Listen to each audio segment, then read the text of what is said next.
Hey McGinn, great to be with you as always. It's Mr. Lohn. We are going to wrap up this week of Read Alouds with a story about friendship in school. Hope everyone has a terrific weekend going ahead. This is by Laura Malone Elliott, and it's called Hunter's Best Friend at School. Hunter and Stripe were best friends. They liked all the same things. Hunter liked to wear striped sweaters. So did Stripe. Hunter loved to somersault. Stripe did too. Hunter's favorite story was Goldilocks and the Three Raccoons. So was Stripe's. They even liked the same lunch, a crawfish sandwich, huckleberries, and milk. At school, Hunter and Stripe did everything together. On the playground, Stripe pushed Hunter on the swing. Then Hunter pushed Stripe. When Stripe tried a cartwheel, Hunter did too. They drove the pretend school bus and sang, "The wheels on the bus go round and round." And most days, they'd end recess by chasing Luna around the jungle gym. She could run faster than either of them. One day, Stripe came to school in a mischief-making mood. At circle time, he kept squirming and poking Hunter. Their teacher, Mr. Ringtail, was reading a very interesting book about ladybugs, but Hunter hardly heard any of it. During snack, Stripe stuck out his tongue. At first it seemed funny, so Hunter did too. But the other raccoon children didn't like seeing Stripe's half-eaten grasshopper. "Yuck!" Luna squealed. "Mr. Ringtail, Hunter and Stripe are making me sick." "Hunter, Stripe," said Mr. Ringtail, "you two can't sit next to each other if you're going to do that." He made them sit apart. Hunter was sad. In art, the class made paper frogs. Hunter loved to paint and color, but cutting the scissors along a line was hard for him. He snipped carefully, especially around the webbed feet. When he was almost done, he heard Stripe laughing. Hunter looked over at him. Stripe was hopping up and down and cutting his frog into shreds. He threw the little pieces of paper up into the air so that they fell in a shower over him. All the raccoons at Stripe's table were giggling. "Whoopee! Look at me, Hunter!" Stripe called. "This is fun! Come on, Hunter!" Hunter gazed proudly at his frog. He really wanted to finish it and color in big, googly eyes and paste on a long tongue. His mom would love it. She would tape it on his closet door. "Come on, Hunter!" Stripe yelled again. Hunter started dancing. He chopped up his frog and shouted, "Whoopee!" But when his frog lay all over the floor in scraps, Hunter felt awful. His beautiful frog was ruined. One big tear ran down his snout. "Hunter," asked Mr. Ringtail, "was this your best work?" Hunter looked down at his feet. "No," he said.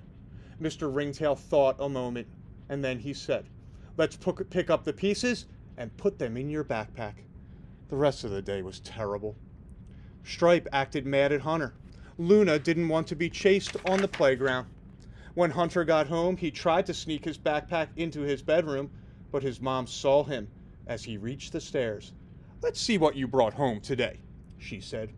Hunter handed her his pack. "What is this?" she asked, as all the scraps of paper fell onto the floor. Hunter told his mom about Stripe and chopping up his frog. He left out the part about the half-eaten grasshopper and sticking out his tongue. She said. "I understand the problem. Hunter, you like going along with your friend, right?" Hunter nodded. "Yeah, we do everything together. But you need to do what your teacher asks, right?" Hunter nodded again. "Do you feel good about chopping up your frog?" "No," said Hunter sadly.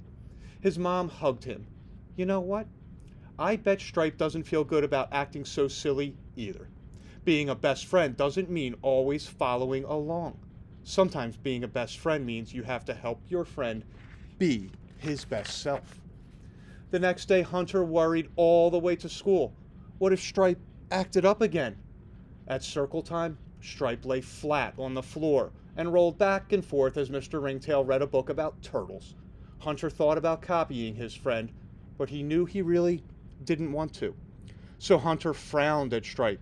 He tried to make his eyebrows go up and his mouth go down like his grandfather sometimes did to make him be quiet at the library. but Stripe just laughed. Then Stripe started tickling Hunter. Hunter turned purple, trying not to giggle. He scooched out of Stripe's reach. He sat very, very still and listened to the story. Maybe Stripe would copy him, thought Hunter. After a minute, Stripe sat up too. Mr. Ringtail smiled. During snack, Stripe tried to toss his minnow fish across the room into Mr. Ringtail's coffee cup. One of them stuck on the window. Hunter ignored him, even when Stripe landed a fish on his head. I can make an M with my minnows, Hunter said to Luna. Stripe stopped to watch Hunter. Then he made an F for fish with his minnows before eating them carefully, one by one. While Mr. Ringtail set up finger painting, Stripe stuck his right paw in some blue paint and his left paw in some yellow. Then he crept up behind Luna. He whispered to Hunter that he was going to make 2 paw prints on Luna's perfectly clean dress. Wait, Hunter cried. Look what I can do, Stripe. Hunter slapped his paws on paper to mix red and blue together. They made purple. Cool, said Stripe. What will mine make? He rubbed the blue and yellow on his paper. Green, they said together. That's my favorite color, said Luna. The rest of the day, Stripe was his very best self. He helped Mr. Ringtail clean up after Art. He led the hunt for Luna's lost bracelet and found it behind her cubby. He sat perfectly still next to Hunter as the music teacher taught them to sing. This raccoon, he played one. Out in the playground, Stripe and Hunter ran and cartwheeled and somersaulted and chased Luna around and around, just like always. Luna even let Hunter catch her, just this once. That afternoon, as Hunter and Stripe sat waiting for their moms on the school's front steps, Stripe reached over and hugged Hunter. Hunter, Stripe told him, you're my best friend.